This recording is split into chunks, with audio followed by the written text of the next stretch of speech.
This is the start of the story of the Outlaw 1% bikie gang who went to the wrong address.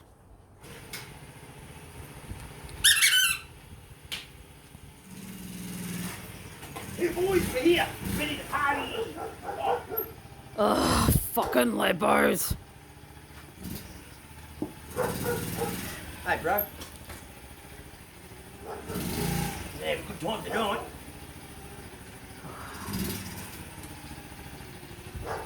Hope the chicks are good.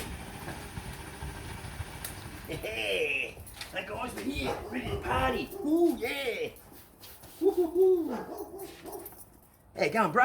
How are you? How can I help you boys? We're here to party. Party tonight. Yeah, right here tonight. Yeah. In South Melbourne.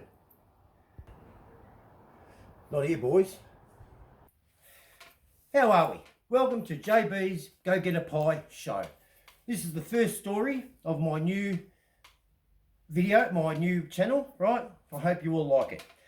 That intro was the start of a situation that took place in South Melbourne quite a few years ago, where, now I've got my storybook here of all my stories. So that was a situation that took place quite a few years ago where a friend and I were asked to, let's go, shoot. Oscar's funny. We were asked to do security at a male brothel, right? Because they were having they had some transvestites coming from overseas, from America and Amsterdam, to have a show, a bit of a party at this male brothel. And how I became, how I ended up doing security was I used to work at a hotel in Port Melbourne, a Painters and Dockers Hotel, and the pokies there. And one of the regulars, he came up, and I didn't know, but he's the owner of this male brothel, where males go, I might point out, not females, just males go to either give or receive. So anyway, he asked, and I said, oh yeah, no worries. He said, have you got a mate, right? And that can, work with you? I said, yeah.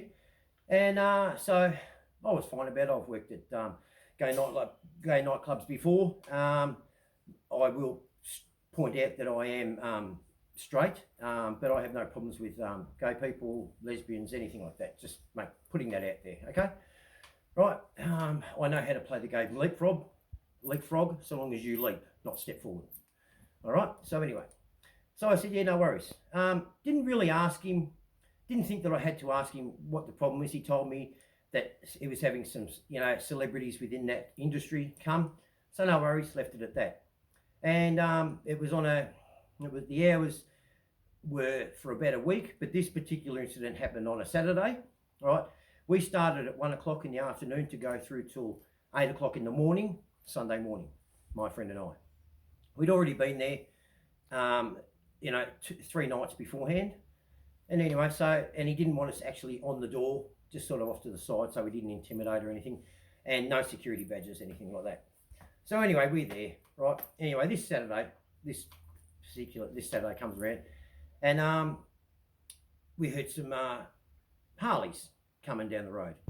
Now, as I pointed out, this is in South Melbourne, and the caption to the show is Outlaw 1% Motorcycle Gang, right? Anyway, these are five blokes on Harleys, Lebanese origin, wearing their, shorts and no socks, Nikes, jewellery, everything like that, tight pants, and I didn't have bronze skin, but they are bronzed up. So when they've rocked up and parked out the front, they did exactly that, and we said to them, how can we help? How you going, guys? And they've gone, yeah, bro, we're here to party. We're here for the party. And I've looked at my mate and gone, which we'll use as Ted, right? So I've looked, say my mate's the other security guard. So I've looked at Ted and just gone, as that wasn't the answer I was expecting to get. We're here to party, right? Have a good time. So me, I just said straight away, I said, no, you're not coming in. Right, they've gone, no, we're coming in. Now, I was quite big at the time, size has got really nothing to do with fighting or anything like that. The old saying is, it's not the size of the dog, it's the size of the dog, the bark and the biting the dog, you know. So yeah, so needless to say, it didn't go well for those 5. I mean, there was only really about 2 of them, maybe 3 of them that were any good, but with my friend and I, we sort of had that. And what's happened is I've grabbed one of them after a couple of other. This one I grabbed him, and when I grabbed him, he's and just stay there. When I grabbed him, because he was a little bloke, right? Because he was little, right? When I grabbed him, so I've sort of grabbed him like that, you know, and I picked him up a bit, right? Well, he fell out of his patch, and so I've ended up with the patch, right? Obviously, it's not here. He got it back, but I'm just referring it. So I've ended up holding the patch. He's out of the patch, so I've gone, oh, you know, it's mine now, type thing. I had all intentions of giving it back, but I wanted to make sure that the conflict was going to be well and surely over. And anyone who's dealt with, you know, people of that type of walk of life, you know, they're in packs, and you've got to really make sure that the situation's ended. So they've stepped off. They've realised they're not going to win this fight without any backup. He's not going to get his patch back. So he mustn't have given much thought to that, because losing your patch, regardless, is not a good thing. All right, okay, right. So just the missus winding me up, right? Anyway, so he's rung his, you know, his gang, which happens to be the Sergeant of Arms. But as soon as he's talking on the phone, I'll grab the phone, right? And I'll grab the phone, and he goes, "Who's this?" And I said, "It's Justin." Right, and he said, "Who the fuck's Justin?" I said, "I don't really care who you are or whatever." I said, I'm going to give you the address of where your blokes have come, right? But I want you to bring everyone in the gang." And I finished off the conversation. I didn't finish off the conversation. At the end of that, I said, "Motherfucker," to really rev him up, right? And he was wound up. He was really wound up. Then he's coming. He's chafing. I could almost feel the spit coming through the phone. And I just said to him, "But just do me one thing. Do one favor. When you arrive, I want you'll see the bikes, right? When you come down the street, I want you to park on the opposite side of the street, because it might be in your best interest to do so. Park on the opposite side. And when you park, I want to park on the opposite side so they could see a clear shot of the business name and everything, of where they were, where they've had to attend for their other so-called brothers, right, that are in a bit of a bother. Right? And I said, just do that for me. Don't get off the bike and go gung ho. I said, that won't be in your best interest at all if you do that for anybody, right? Mainly you, right? And he said, "What do you mean?" And I said, "You'll understand what I mean." So anyway, we're waiting there. These guys, while they're waiting, they're carrying on going, "Yeah, fuck there, you're going to get this, you're going to get..." And we're just standing there, and I'll put the patch inside the establishment we were looking after. And they were having a laugh inside, because we all knew that they got the wrong address. Anyway, so basically they've turned up to a male brothel, right? So anyway, he's called his Sergeant of Arms. They're all coming. So 30 of these members come down. They park on the other side of the road. Now, I'll just reenact how they've done this, right? So they've come down the road. And he's parking the bike, and he's parked it, and he's like this. He's gone,